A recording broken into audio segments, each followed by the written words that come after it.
La lección 8 es sobre el lugar de revelación. Si recuerdan, les dije que el desierto refina, es un tiempo para aumentar la fuerza y es un lugar de revelación. Y este es mi aspecto favorito de el desierto. Y para iniciar esta lección quiero que vayamos al libro de Isaías. Iremos a Isaías 40. Una voz clama en el desierto: preparen el camino del Señor y enderecen en el páramo una calzada a nuestro Dios. ¿Ustedes saben que las puntuaciones las pusieron los traductores?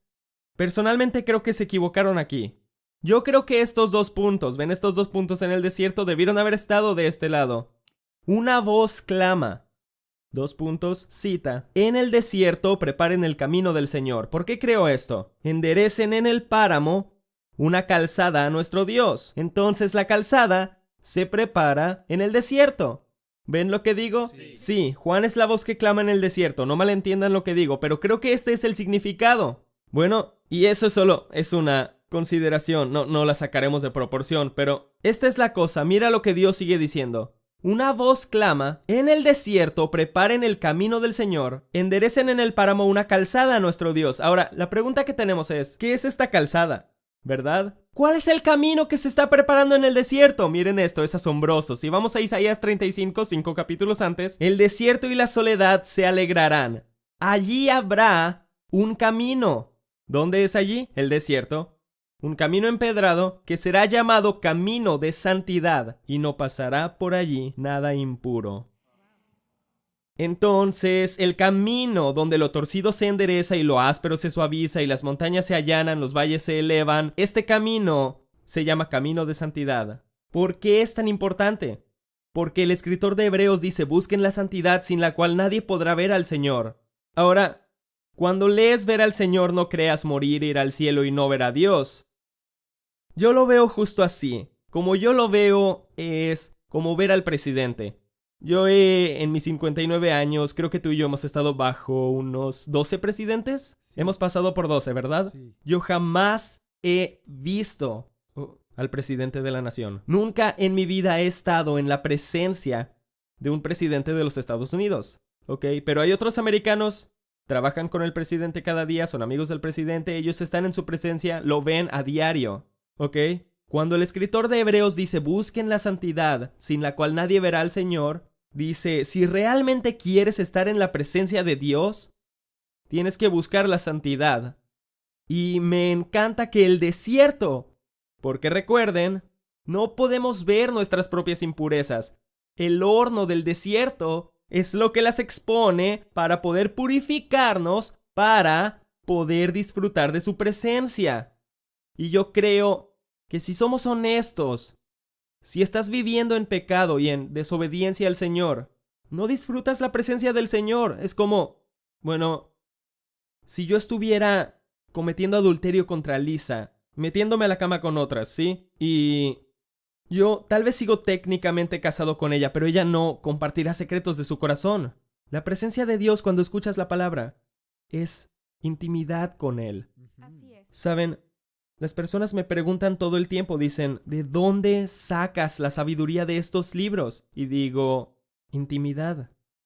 Por eso no quiero cometer adulterio contra Dios y saltar a la cama con el mundo, porque no quiero perder esa intimidad que tengo con Él. ¿Tiene sentido? Bueno, es muy importante que podamos entender que el resultado final del desierto es Dios diciendo: te doy la oportunidad de poder adentrarte a mi presencia, pues Dios no tendrá impureza en su presencia. ¿Por qué? Porque si Dios va a manifestar su gloria en presencia de pecado voluntario, tendrías una situación de Ananías y Zafira como la que hubo en Hechos 5. La presencia de Dios era tan fuerte en Pedro que él salió y las calles, dice calles plural, están llenas a todo lo largo de enfermos, parapléjicos, ciegos. Y ellos sanan mientras Pedro solo pasa. La presencia de Dios en él era tan fuerte. ¿Ok? Entonces, es por eso que Dios nos da un privilegio al llevarnos al desierto. Porque Él quiere revelarse a nosotros más de lo que nosotros queremos que se revele. Piénsalo, quiero que lo pienses un poco. Él quiere revelarse ante ti más de lo que tú quieres que Él se revele ante ti. Ese es todo el motivo de que Dios haya llevado a Israel al desierto por un año. Porque el destino que tenía Moisés que le seguía diciendo al faraón, deja ir a mi pueblo, él no le decía que los iba a llevar a la tierra prometida, él le decía que los iba a llevar al desierto para adorar, para ir al desierto y estar en presencia de Dios. Digo, piénsalo. Esa es la razón de que Moisés no tenga ningún deseo de volver a Egipto, el más lujoso y rico lugar en el mundo. Moisés dice, ya no quiero más de este lugar. Yo he estado en la presencia de Dios, sé lo maravillosa que es. Nada le gana a la presencia de Dios. Por eso el escritor de Hebreos dice que rechazó los placeres y comodidades de Egipto, porque buscaba el galardón y su galardón es la presencia de Dios.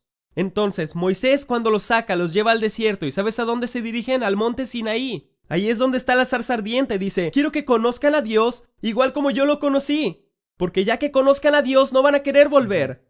¿Ven lo que digo? Sí. Bueno, escucha lo que Dios dijo. Moisés saca a todas estas personas de Egipto.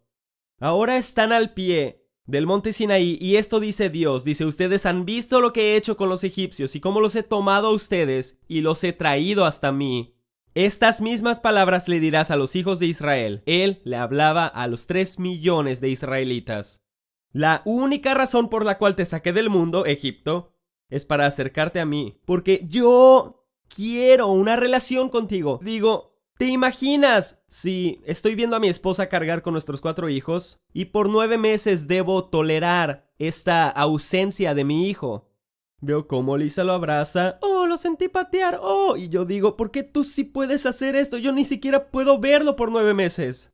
Así que llega el día, sí, el día del nacimiento, y yo digo, ¡vamos! Porque sé que todos son hijos. ¡Vamos! ¡Quiero ver a mi hijo! Y por fin nace y puedo verlo. Piensa en el gozo que tengo como padre. Es parecido al gozo que Dios tiene. ¡Qué emoción! He estado esperando este día. Han sido esclavos de los egipcios por 400 años y he estado esperando para revelarme ante ustedes. Desciende, se revela ante ellos y ellos huyen. ¿Acaso tú o alguien que conoces habla otro idioma aparte del español? ¿Quieres más inspiradas enseñanzas de John y Lisa Bevere? Entra a cloudlibrary.org, el sitio gratuito de streaming y descargas de recursos. Selecciona tu lenguaje. Selecciona tu recurso de la librería extensa. Ebooks, videomensajes, audiolibros y enseñanza, televisión, Biblias y más. Aprende más en cloudlibrary.org.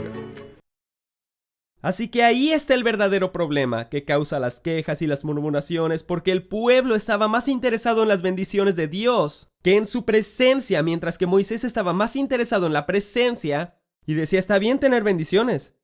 Verán, ahí es donde nuestra vida debe de estar. Nos debe apasionar el poder estar en la presencia de Dios y debemos disfrutar las bendiciones que Él nos da. Pero si perseguimos la bendición y toleramos la presencia, estaremos en el desierto el resto de nuestra vida. Vamos a tener el mismo final que el pueblo de Israel tuvo, ¿sí? O que el rey Saúl tuvo. Entonces, en el libro describí cuando estaba atravesando uno de mis desiertos.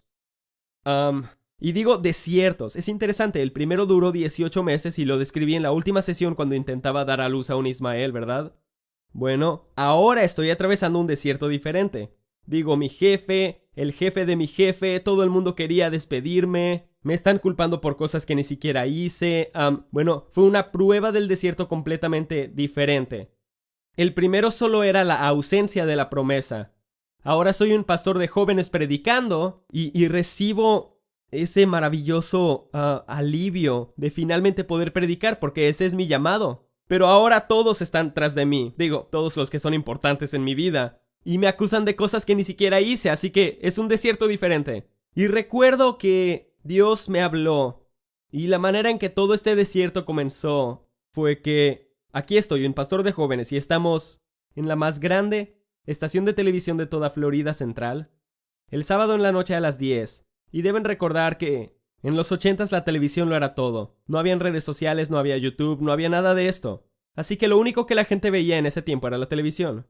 Estamos a las 10 de la noche, ese es el prime time. Quería alcanzar a los jóvenes y ahí todo el grupo de jóvenes apoyaba, el pastor líder estaba impresionado, todo estaba saliendo excelente. Teníamos anuncios en la estación de radio cristiana más grande de toda Florida Central. Nuestro grupo de jóvenes crece, para este punto tenía 3 veces el tamaño del que tenía cuando estaba el anterior pastor. Y yo estoy fuera orando una mañana. Y solo he estado ahí por unos 10 meses. Y estoy orando y el Espíritu Santo dice, voy a quitarte de ser pastor de jóvenes y te enviaré al este, al oeste de América, a las fronteras de Canadá y México, Alaska y Hawái, para erradicar, arrancar, construir y plantar. Yo decía, wow. Y estoy afuera orando. Afuera. Y había un pasto corto. ¿Sí? Y luego había tierra. Y después había pasto alto y verde. Y el Espíritu Santo dijo, esto es lo que voy a hacer con tu vida. Dice, el pasto corto es lo productivo que ha sido en mi reino. Hasta ahora. Dice, la tierra es el desierto al cual voy a introducirte. Porque el pasto alto es la autoridad y la unción en la que caminarás al salir. Cuando llegué a casa le dije a Lisa, le dije, mira. Y Lisa me dijo, ¿y en dónde vamos? ¿Al final de la tierra? Le dije, no, el Señor me mostró que estamos al final del pasto corto, estamos a punto de entrar al desierto. Y en los siguientes 18 meses, mi superior directo hizo todo lo que pudo por ensuciar mi nombre, para despedirme, y era una situación completamente diferente, ¿ok? Y recuerdo, se puso tan mal en un punto, que sentí que el Señor me pidió ayunar, así que hice un ayuno de 40 días, pero lo que hice fue ayunar el almuerzo diario. Lo que hice fue subir al desván del coro para orar porque creí que nadie me escuchaba, pero después descubrí que sí. Y esa fue una de las cosas que más irritó a esa persona que me trataba de despedir. Bueno, después llegué a un tramo de 7 días sin necesitar nada de comida y recuerdo que durante ese tramo estaba orando en el desván del coro y de repente, ya sabes cómo es cuando estás orando muy diligentemente. Sí. De repente de mi boca sale esto, Señor, no importa si estoy a la mitad del desierto donde no hay nadie o si le predico a millones. Voy a hacer lo mismo en ambos lugares, perseguiré tu corazón. En ese momento el velo fue quitado y pude ver lo que Dios estaba haciendo en mí y dije, Dios, eso es exactamente lo que haces. Me trajiste al lugar donde te veo a ti como mi herencia, como mi primer amor, no al ministerio ni a ninguna otra cosa. Así, cuando el cambio venga, no volveré un ídolo a lo que hiciste a través de mí en el pasado, ni dejaré de amarte como mi primer amor, ni amaré al ministerio en lugar de ti. Mi corazón permanecerá bien. Esa es una cita directa de Dios, ¿dónde estás?, en donde hablo más acerca de esto. Entonces, ¿saben? Eso de ahí fue un punto de cambio para mí, porque me di cuenta que mi satisfacción completa no viene del ministerio. Porque lo que pasa es que un ministro se puede enamorar de su ministerio y perder de vista el ¿por qué soy un ministro en primer lugar? Es por nuestro amor apasionado por Jesús. Entonces, me di cuenta justo ahí que Dios me estaba protegiendo de hacer del ministerio un ídolo, porque si dejo que eso pase significa que el ministerio gobierna mi vida. Significa que el ministerio dicta lo que hago, significa que el ministerio es lo que me satisface o lo que no me satisface. Eso no es lo que Dios quiere para nosotros. Si miramos a Moisés, Moisés está hasta el fondo del desierto. Aquí está tratando de liberar a Israel en sus propias fuerzas. Dios dice, necesitas experimentar un desierto. Así que está al fondo del desierto, viendo ovejas por 40 años, ¿verdad? Entonces leemos que Dios desciende y se manifiesta, ¿verdad? Y mira lo que Moisés dice. Entonces Moisés dijo, iré yo ahora y veré esta gran visión. Y mira el énfasis en iré yo, porque ve lo que dice el siguiente verso. Cuando el Señor vio que iba a ver. Ok, esto es importante. Dios vio que Moisés estaba más interesado en lo que estaba pasando en Dios que en cualquier otra cosa. Entonces Dios lo llamó desde la zarza y dijo, Moisés, Moisés, y él respondió, heme aquí. En ese momento Moisés fue comisionado para ir a liberar al pueblo de Dios. Si vamos a Lucas capítulo 3, lo veremos con Juan el Bautista. Dice, Anás y Caifás eran los sumos sacerdotes, así que aquí hay dos personas haciendo algo muy religioso. Tienen los ministerios más populares, son los dos chicos más conocidos de toda la nación. Mientras ellos hacían eso, la palabra de Dios llegó a Juan. ¿En dónde? En el desierto, y todas las personas salieron a escucharlo. A eso se refería Jesús con ¿qué salieron a ver al desierto? ¿Una caña sacudida por el desierto? ¿Un hombre cubierto de vestiduras delicadas? Están en casas de reyes. Ustedes salieron porque hay un hombre con la palabra de Dios en su boca. Y es increíble lo que pasa cuando alguien atraviesa ese proceso y el Señor pone la palabra de Dios en su boca. Ahora no es alguien que hace eco, es alguien que verdaderamente carga un mensaje de Dios. ¿Ok? Y si observas mi trasfondo, todo lo que enseñaban en mi iglesia era prosperidad, fe, reclama las promesas de Dios, las bendiciones de Dios, nuestra herencia, y nunca hablaban de santidad, y nunca hablaban del temor al Señor. Bueno, fue en ese desierto donde Dios reveló la palabra que cargaría por el resto de mi vida sobre el temor al Señor y santidad. Entonces no fue como que lo aprendí de mis maestros y mis pastores y sus enseñanzas, porque nunca lo enseñaban. Fue en ese clamor en el desierto, cuando estaba desesperado, que Dios empezó a revelar a sí mismo ante mí. Si miramos a Pablo el apóstol, mira esto. Mas os hago saber, hermanos, que el evangelio anunciado por mí no es según hombre, pues yo ni lo recibí ni lo aprendí de hombre alguno, sino por revelación de Jesucristo. Me fui a la región de Arabia y volví a Damasco. Y voy a leerles esto del diccionario de comentarios. ¿Por qué Pablo se fue a Arabia? Estas son sus palabras. Los expertos afirman que Pablo se fue a Arabia para un periodo prolongado de oración. Yo creo que Dios lo mandó a su desierto. Meditación y reflexión en la tremenda experiencia que había atravesado. La palabra Arabia ocurre de nuevo en Gálatas 4:25 como la ubicación del monte Sinaí. Así que aquí está Pablo. Es un hebreo de hebreos. Es un fariseo. Dice, tengo que ir al Sinaí. Tengo que asegurarme que lo que me pasó no sea... Y es lo que conocía, es lo que sabía hacer. Pero yo creo que el Espíritu Santo fue el que lo llevó ahí. Y entonces, basados en esta alusión, muchos han especulado que Pablo haya hecho un largo viaje a la península arábica y al mismo monte Sinaí, donde la ley originalmente fue revelada a Moisés. Por supuesto que sí. Si vemos al apóstol Juan, trataron de matar a Juan el apóstol, ¿sí? Metiéndolo a un baño de aceite hirviente. Cuando lo sacaron, salió adorando a Dios. Dijeron, este hombre no muere, así que lo pusieron en una isla desierta llamada Patmos, y ahí es donde tuvo la revelación de Jesucristo. Si miras a David está en el desierto, y ahí es donde Dios se revela a sí mismo como el Señor es mi pastor. David se volvió el más grande pastor de todo Israel. Sí, si miramos a todas estas personas en la Biblia, encontraremos que la revelación de Dios, lo que los impulsó por el resto de sus vidas, llegó a ellos estando en el desierto. Y por eso es que mi aspecto favorito, mi propósito favorito del desierto es que ahí es donde Dios se revela a sí mismo. Y yo sé que lo hará por ti.